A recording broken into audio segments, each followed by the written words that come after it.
I am switching up my posture for a little bit because my eyes and the screen, and I have this habit of not closing. So, because of dry eyes, just get used to it for a little bit. And I am 5D Mystic here, Enlightenment Soul Age Group, Functional Adult, Woo Woo, Pseudoscience Lady. I don't really like to do introductions, but I think it's a good idea so you can know who I am. And we're going to talk a little bit about why empowered women don't do the whole, what is it, nice guys, viral video stuff, or nice gals. And what I mean by that is gender stereotypes. So, yeah, like the bear and the man thing.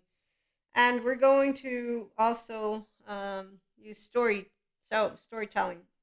I'm attachment trauma informed, and as a divine feminine of my own oversoul and my own divine masculine, but I have my divine masculines. What I can tell you, because I'm integrating mysticism chit chat with the empowered women chit chat, is that for those of us who are here, we understand that no person is going to win when there's human suffering, and that the grown-ups know this. It's an emotional grown-up. I take emotions seriously. We're accountable, self-regulating, and we also know about awareness and self-awareness, the chit chatter.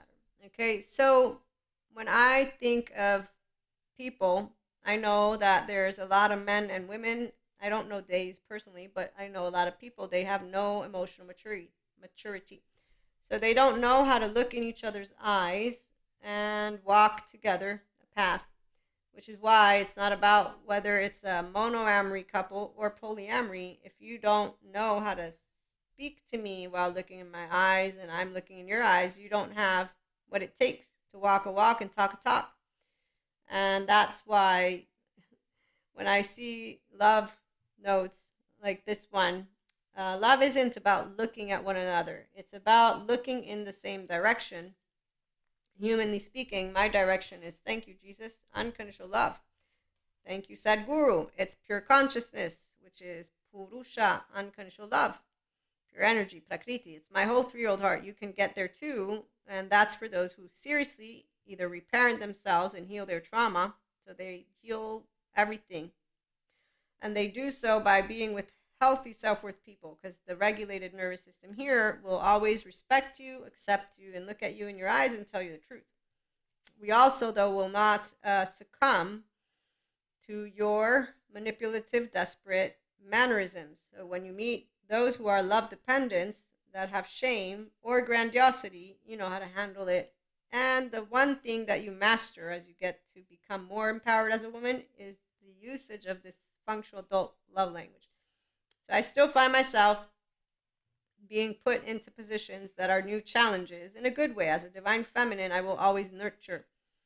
That's my inclined nature, but I will not put up with bullshit, which is why when that happens, you'll find me stuttering over my mouth because I don't know how I want to respond. If, on the other hand, you are what I believe to be somebody that is going to walk with me, and this was prior to my attachment and trauma information. Now that I am attachment and trauma information, I don't do any of that, what I'm about to say. I will completely leave it alone.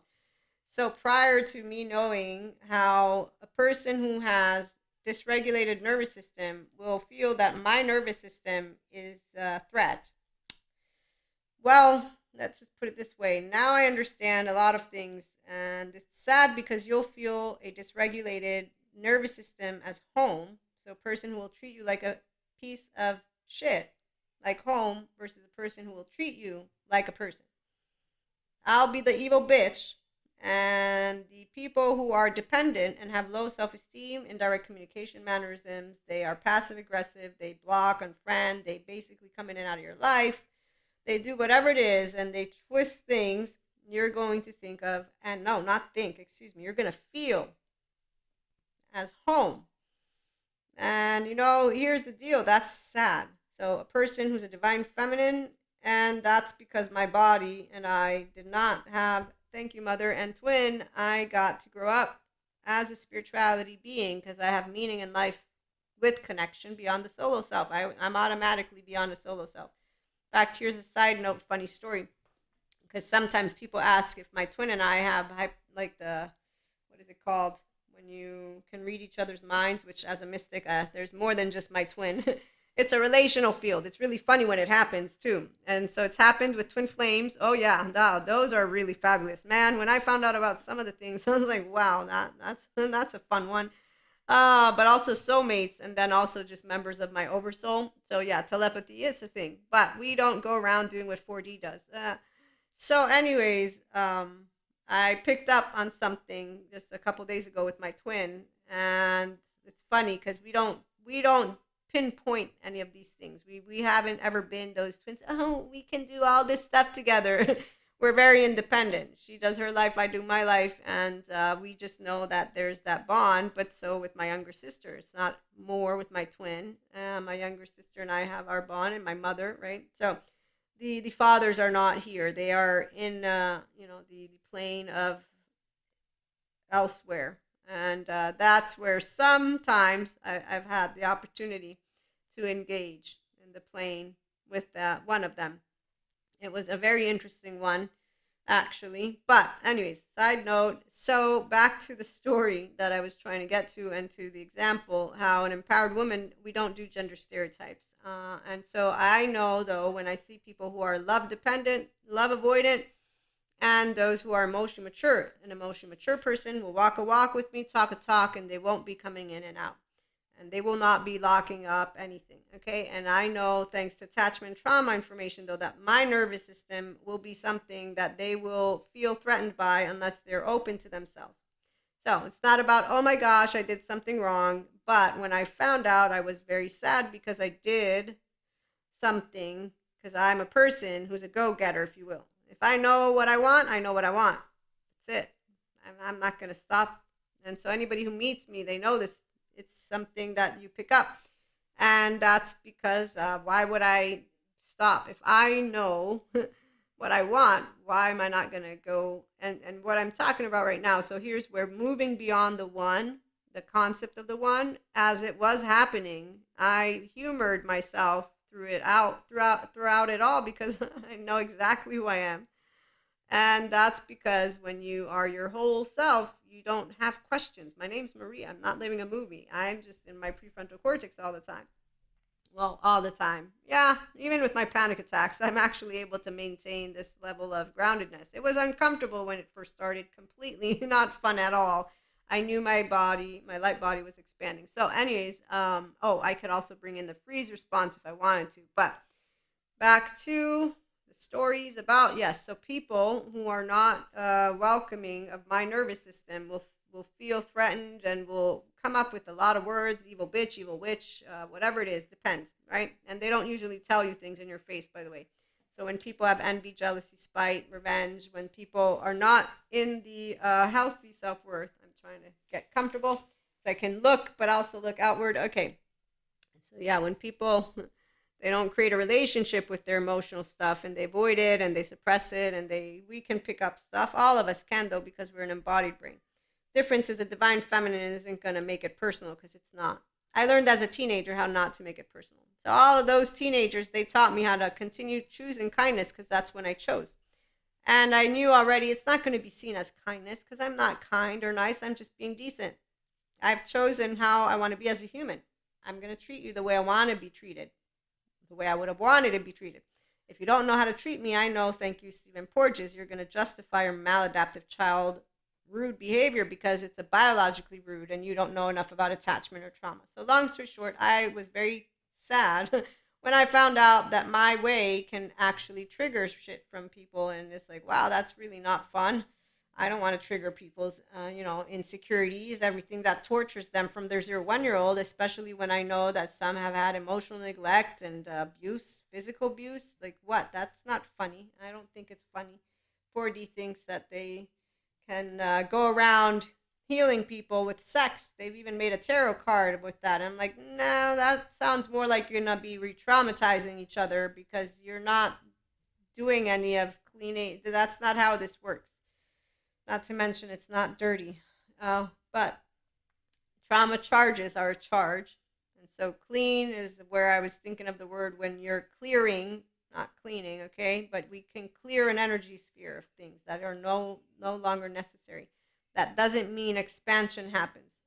Because you clearing out the energetic charge doesn't mean you're going to notice your teenager attitude, the Cusco attitude, which is why we're going to get to our love dependent story people that are grown human beings. I'm 44. I thought people would grow up. Then I grew up, and now I'm attachment trauma informed, and just noticed there's a lot of people, they don't know about good therapy or good personal development, and they don't want to do it. So there's that. Pinocchio's with ears and tails. Okay, so yeah, 4D creating cards of, oh, with sex you're gonna clear each other. No, no, that actually reminds me of my high school and no college years when I would have people from my different dorms telling me how lonely they were after fucking someone, and it's like, why would you do it then? Oh well, no, because I want company. Well, that doesn't. You're more lonely than before. I'm pretty sure you're telling me that you don't have that. Now you say, okay, attachment trauma. They roll their eyes. No, the movies are right. Okay, so that's the human suffering group. And I'm not laughing because it's funny. They just don't want to do the emotional work. I don't want to do personal development. I don't want to go to so. Okay, the people who do that. Let's talk about when we have people who are healing. That's the great part. Our community, we come together. What happens when we have the ones who are not healing and they're projecting? Okay, so that's why with gender stereotypes, all I see are people projecting the two sides and stuff like that. So I'm trying to be in that middle and say, okay, here's a divine feminine with my own divine masculine with an empowered 3-year old who's going to say, I don't pick a side because I've noticed that for every nice guy, there's a nice gal. And I've noticed the nice gals come to me and tell me how awful the nice guys are. And then I turn around and see them sitting in the arm on purpose, all by themselves on the nice guy's lap. And I'm thinking, you just told me you don't want them, and now you are actively going, flirting and looking, putting your arms on them, and then sitting on their lap and getting even closer. And you just told me you don't want them to harass you. You used very strong words to tell me you don't want them to harass you, and you did this. And I can't come tell you, because the minute I do, like, thank you, Stephen Porges, the maladaptive child behavior is a biologically rude, is a love-dependent person who's going to justify and twist it. How dare you tell me that I'm doing something? I didn't do anything. You told me you don't want them and you're sitting on their lap. I didn't go tell the person that because that's the whole point. I told my friend, I said, excuse me. So I have this story for you for a minute. Can you help enlighten me? Because you hang out with them more than I do. And da-da-da-da. Yeah, it's okay, got it. So the person who's the more mature of the two, the guy who was actually really interested in her, he cut her out at a certain point because you're just doing this, but so he didn't insult her. He just decided, okay, she's not going to go for it. I'm going to go and keep moving on with my life. But she didn't use words that were neutral when she's describing, why me? Why always me? And so fast forward, there's other stories like that too. With the nice girls, nice guys. Why me? Why do I always get the ones who try to control me? Why do I always get the ones who want to impose their own way of interpreting me onto me? Why me? Why me? Why me? A love-dependent, manipulative desperation is going to be met with the same energy of what they could learn from if only they learned that it's not about the question of do we have a better or worse, right? Here's the part. We don't have a inconsistency. We have two different groups. One is coming together with the other, and there can be, I rise above. You rise above suffering by evaluating the emotions and the thoughts and the words.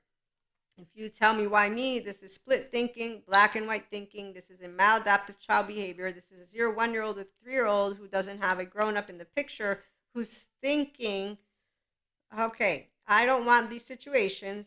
How am I going to handle it moving forward? I don't need to be here in this dilemma. There is no dilemma. There is a situation. Now, I know it sounds easy to speak for people who don't have emotional maturity. That's exactly what they say. No, it's not that simple.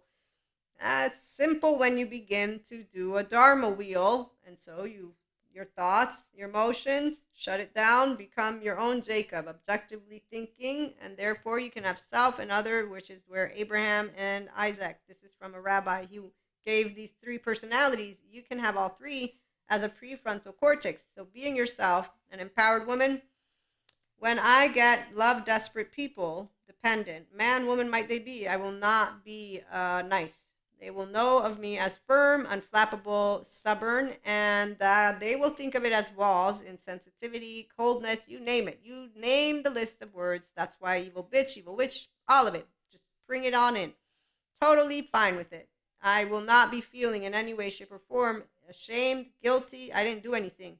If I didn't support your love dependent, maladaptive child behavior because you're projecting your nervous system stuff suffering onto me, it's not an energy vampire or a dark aura. No, it's a person who has insecurities and who, as I long to be with someone, and like the college people who were like, I'm more lonely than before. Okay, so desperation and manipulation is of both man and women and theys. It's of all people. We all manipulate. We all can notice the desperation. Some people, they cope with apathy, which, as Dr. Daniel Fox, great channel, go follow him, as he shares, is not going to motivate you to get out of the addictions of drugs, sex, and what else, alcohol, any of that stuff that you use to feel better, which doesn't make you feel better. It's a bad habit that doesn't help. So apathy is not supportive of you being able to.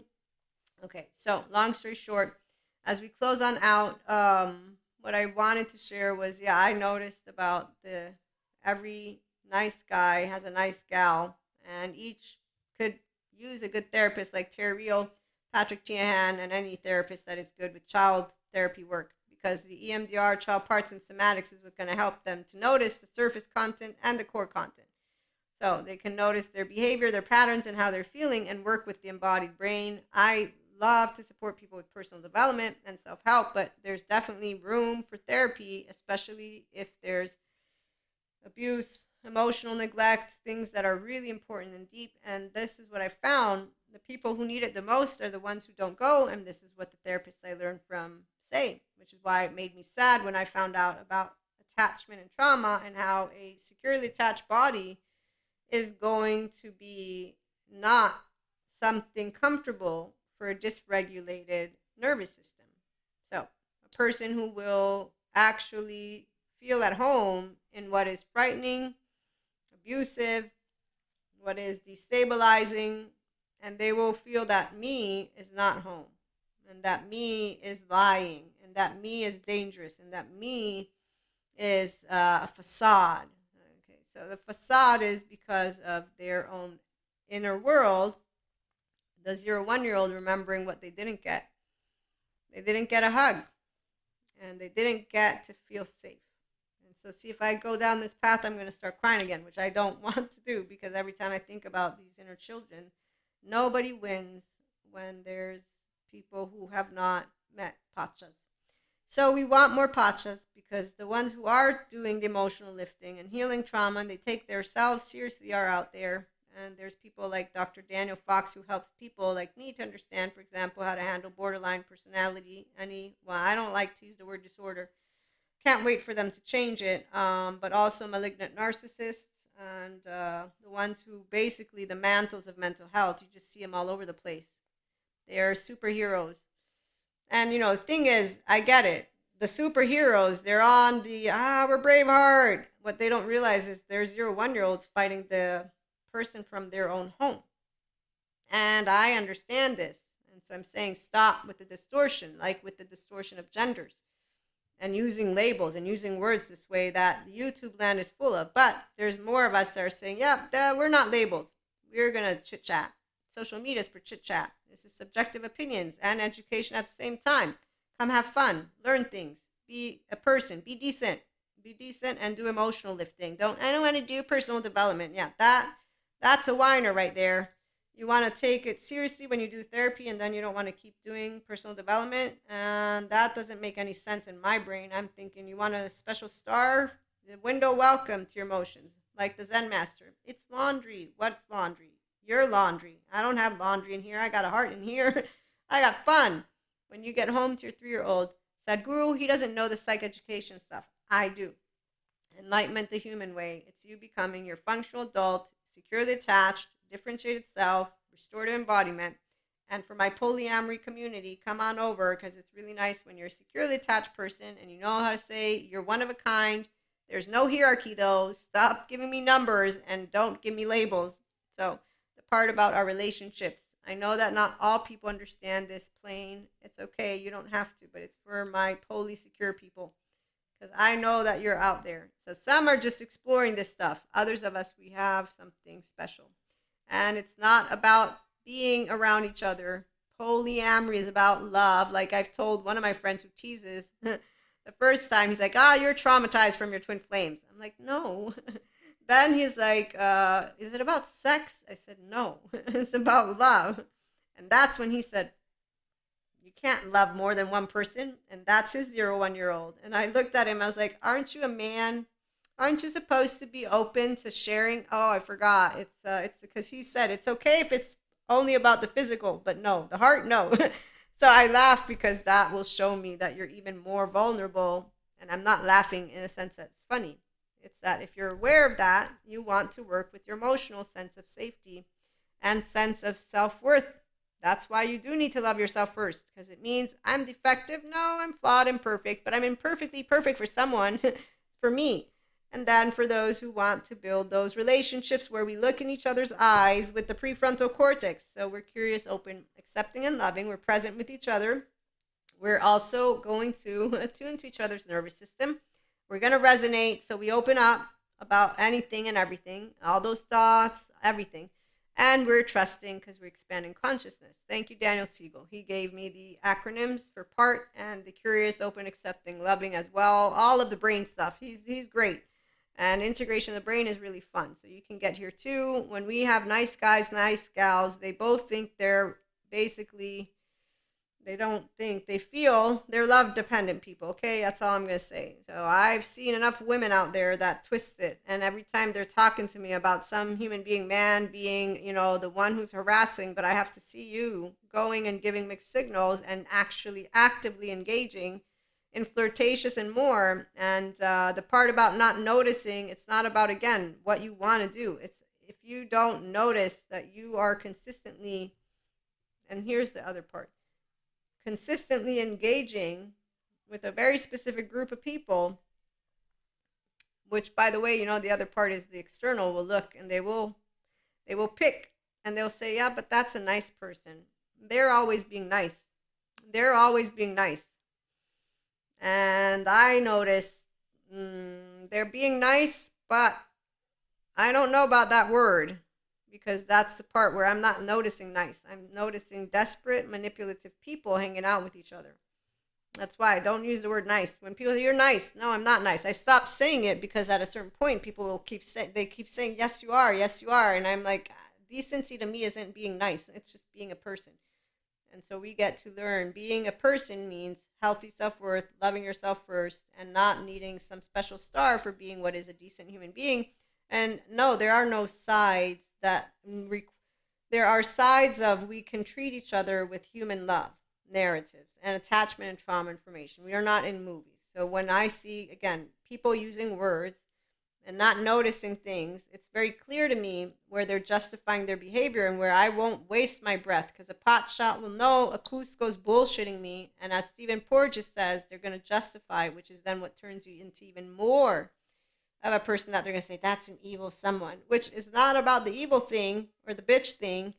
It's, I'm not being insensitive. I'm trying to have what is a direct communication with you, which is going to get you grounded, which is going to help you to understand something. You don't want to hear it because you're not wanting to take that emotional awareness and accountability, but because it's tough. And so anyways, there's a long journey for people who want to get on the Dharma wheel, which means you doing your emotions, your thoughts, being able to have grown-up conversations, being able to even, get put in a corner kind of thing on the spot like I was, the stories you've heard about it, and then being able to try again and to be able and share love, acceptance, and respect. So I don't take it personally when somebody doesn't like me, and I don't take it personally if I have to say something to somebody who's really trying to, be in a space that isn't theirs to be in, because I've made it clear I don't want to hang around them. So the nice guys, nice gals, in either cases, I treat them the same. And when I see something that I don't like, I mind my own business, because there's enough Pinocchios with ears around. with a lot of Peter Pans and Wendy's, and you'll notice that that doesn't change. So as a teenager, I learned everything I needed to learn about teenagers, and now that they're grown-ups, if they stayed their 16-year-old, which is what the teenager maladaptive child behavior, that surface content, nobody's going home to get that inner child into the forefront. And instead, those who are, they are going to be joining us. The ones who don't like what we have to say, it's because they don't want to see that it's a journey to become your whole self for some. And it's a journey that involves you deciding that you are motivated, not that you want to do apathy or addictions or excuses of man or woman or days or society or money or whatever it is. Okay, I do self-help personal development, so I'm not here to discuss those other topics. I'm saying any person can bring their inner well-being to the forefront in 2024 between holistic practitioners such as myself, mentors, content creators, healthy self-worth people that will talk to people. We won't bullshit you, yeah, but we won't tell you what you want to hear either. So it's not our business to, again, tell somebody to go do therapy. That's a martyr superior. That's a codependent person. I don't go around telling, hey, you need to do this. I don't think everybody has to. But if you ask, do I believe they can use it? Yeah, most people can.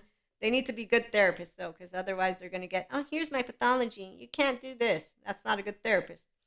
The good ones know, and they learn from the ones that I learned from. Why? Because good of anything expands. So remember Albert Einstein's quote, don't hang around negative people. They have a problem for every solution. Anytime you see somebody dismantling something, they're a limited piece of consciousness, because you don't need to dismantle others. We can share that we have opinions, we all do, and we get all passionate. But when we're dismantling, yeah, well, that's for another conversation. Dismantling means that you're limiting the potential of others based on your preference, which makes me understand that you don't see that you have a preference. So I know you're not objective. I'm objective. I know that I have a preference. It's called human love. I know that not everybody will choose it, which is why we have the human suffering love narrative group. And I know that it's not about right or wrong because I'm a grown-up. I'm an emotionally functional adult grown-up who cares about humans. And I know that I want to support people who want to be their self and who heal trauma for real and who know what it means for a poor 0-1-year-old to be in a home and not to go to the stories. Yoga brings demons out of you, I swear. Somebody, I'm pseudoscience lady, so there you go. I'm just a person who doesn't understand how someone wants me to use the word smart, and I literally and actively, as a teenager, made a conscious choice. Thank you, God, because I am humble. I can be as stupid as anybody else. I learned how to work with that part of me that's like, really? Because I don't know everything at all. Actually, there's a lot of things I don't know. And I get told that I ask a lot of stupid questions because that's the part of when you don't assume anything. You're always asking, like an inner child. You'll always be like, well, I'm not sure. I'm still going to ask it. And no matter how many times I get told that's a stupid question, I actually ask it again. And that's, again, we're all different. And we come together like Sid, Diego, and Manny heard. Join us here at IHP.